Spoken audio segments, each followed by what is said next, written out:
बिस्मिल्लाहिर्रहमानिर्रहीम। अस्सलाम वालेकुम।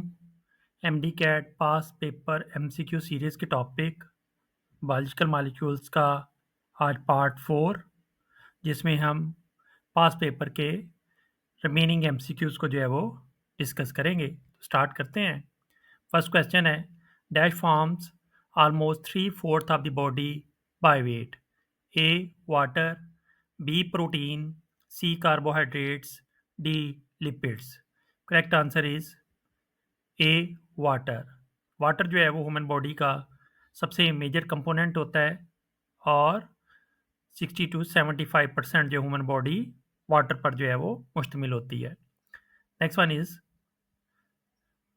energy is dashed by the breakdown of a complex molecule into the simpler one.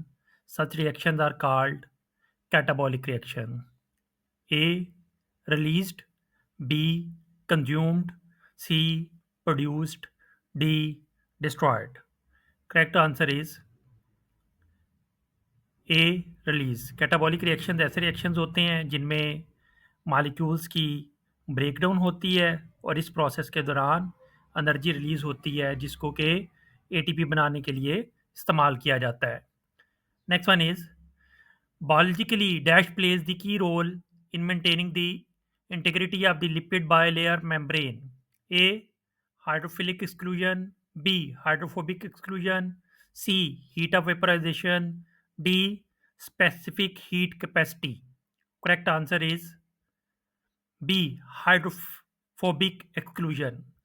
जो membrane होते हैं उनकी जो हाइड्रोफोबिक पार्ट होता है वो इनसाइड अरेंज होता है पानी से अवे, जिसकी वजह से उसका वाटर इन्वायरमेंट के साथ कोई कंटेक्ट नहीं होता और ये चीज़ जो है वो मेम्ब्रेन के स्ट्रक्चर को मेंटेन करने में इंपॉर्टेंट रोल प्ले करती है।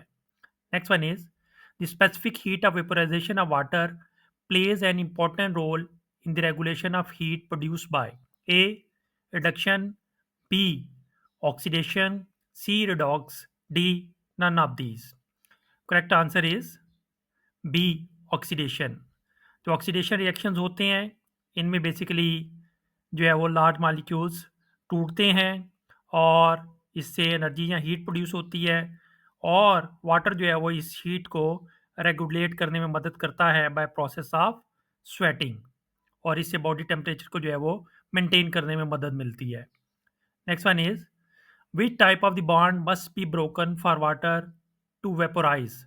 A. Non-polar covalent bond. B. Polar covalent bond. C. Hydrogen bond. D. Covalent bond. Correct answer is C. Hydrogen bond. जो पानी के मॉलिक्यूल्स होते हैं वो हाइड्रोजन बॉन्ड के ज़रिए आपस में कनेक्टेड होते हैं। तो अगर किसी वाटर मॉलिक्यूल ने जो है वो वेपोरेट करना है तो उसको वो लिंक जो है वो तोड़ना पड़ेगा, फिर ही वो जो है वो वेपर की फॉर्म में तब्दील हो सकेगा। Next one is which statement is true regarding both starch and cellulose? A. They are both polymer of the glucose. B. They are geometric isomer of each other. C. They can both be digested by the human. D. They are both use for the energy storage in plant. Correct answer is A. They are both polymers of the glucose. दोनों जो starch और cellulose है ये glucose unit से मिलके बने होते हैं। फ़र्क इतना होता है कि जो ग्लूकोज स्टार्च में प्रेजेंट होता है उसमें अल्फ़ा लिंकेजेस प्रेजेंट होती हैं और सेलुलोज में बीटा लिंकेज प्रेजेंट होती है, जिसकी वजह से बीटा लिंकेज की प्रेजेंस की वजह से ह्यूमन बीइंग जो है वो सेलुलोज को डाइजेस्ट नहीं कर पाते। Next one is most of the monosaccharide form a ring structure when in solution. For example, ribose will form a 5-cornered ring known as a glucopyranose, B ribofuranose, C glyceraldehyde, D acetaldehyde. Correct answer is B ribofuranose. तो जो ribose जो कि एक pentose sugar है, जब इसको पानी में हल किया जाता है तो ये फ्यूरानस शेप स्ट्रक्चर बनाती है, इसलिए राइबोफ्यूरानोज जो है वो that is the correct answer. Next one is monosaccharides have a general formula represented by A CN I2ON, B C I2ON, C C2 I2ON, D CXH2ON। Correct answer is CnH2n। Monosaccharide जो हैं उनमें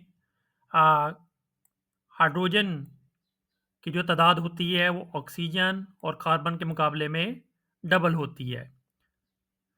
next one is what is the percentage of water in bone cells? A 70%, B 20%, C 99%, D 60%। Correct answer is 20%। तो जो bones है उनमें 20% पानी होता है, बाकी जो है उसके अंदर मिनरल्स होती हैं जो कि बोन को स्ट्रेंथन अप करती हैं। Next one is when glycerol react with the fatty acid, which type of chemical bond will form? A ester bond, B ether linkage, C hydrogen bond, D ionic bond।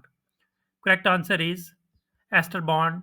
जब glycerol और fatty acid react करते हैं तो basically एक alcohol और एक acid के दरमियान में रिएक्शन होता है, ये जो लिंकेज होती है इसको एस्टर लिंकेज या एस्टर बॉन्ड का नाम दिया जाता है।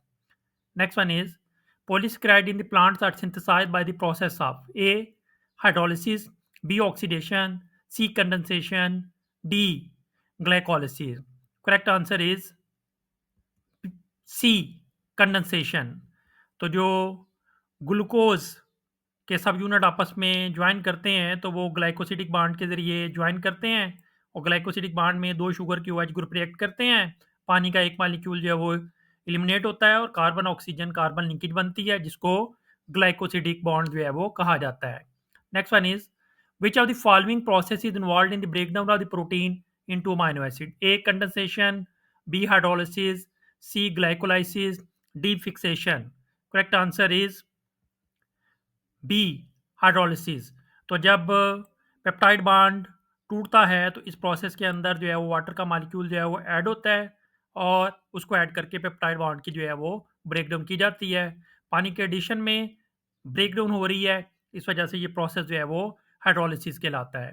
Next one is the hydrophilic end of a phospholipid molecule is a polar because of the presence of A glycerol, B amine group, C fatty acid, D phosphate group। Correct answer is phosphate group. जो phosphate group होता है वो charge carry करता है और ये जो है वो इनके हेड को जो है वो पोलर बनाता है, यानी ये वाटर को ट्रैक करते हैं। इसी वजह से ये वाला जो हेड पोर्शन होता है ये मेम्ब्रेन में आउटसाइड एक्वस एनवायरनमेंट की तरफ इसकी जो है वो ओरिएंटेशन होती है। Next one is which monosaccharide will form a glucopyranose ring in a solution? A fructose, B glucose, C ribose, D deoxyribose। Correct answer is glucose. Glucose जो है वो 6 मेंबर रिंग बनाता है जिसे पायरानोज कहते हैं जब वो एक्वस एनवायरनमेंट में होता है।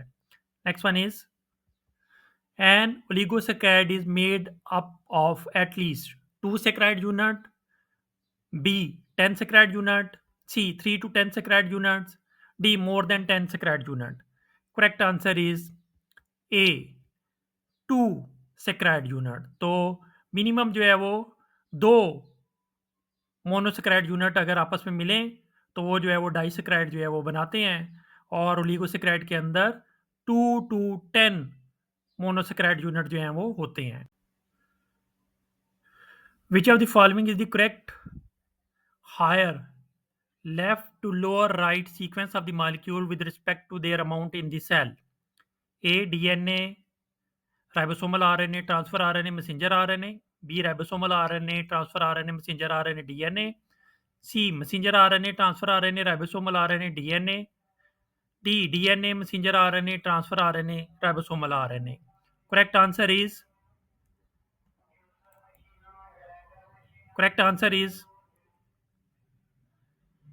ए DNA, ribosomal RNA, transfer RNA, messenger RNA. Cell के अंदर जो सबसे हाईएस्ट क्वांटिटी में प्रेजेंट होता है उसका जीनोमिक डीएनए होता है, और आरएनएज में सबसे ज़्यादा राइबोसोमल आरएनए होता है जो कि 80% के करीब होता है, फिर ट्रांसफर आरएनए होता है जो 10 to 20% के करीब होता है, और फिर मैसेंजर आरएनए होता है जो कि 3 to 4% के करीब होता है।